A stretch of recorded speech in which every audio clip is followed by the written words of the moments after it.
Welcome back to TechMan. In this quick tutorial, I'll show you how to create a TikTok business account. This is quick and easy, so watch till the end. First, open the TikTok app on your mobile device. Tap your profile icon at the bottom right corner.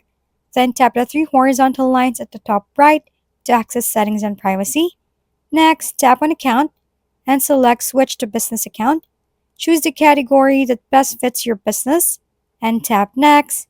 Add any additional business information if needed. Tap Done, and that's it. You successfully created a TikTok business account. If we've been helpful, kindly give us a thumbs up and don't forget to hit the subscribe and bell button for more contents. For any questions and suggestions, comment down below.